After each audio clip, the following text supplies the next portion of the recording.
Hi guys, welcome to Techavro. In this video, I'm gonna be showing you how to create a landing page on Wix. So this is super simple. You have to go to this Wix editor page. Then you'll find here this pages and menu. Click on pages and menu. And now you have to click on add page. Click on add page.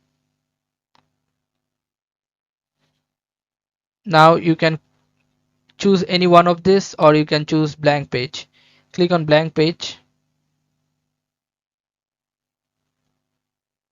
Now you can rename this page as land page or landing page.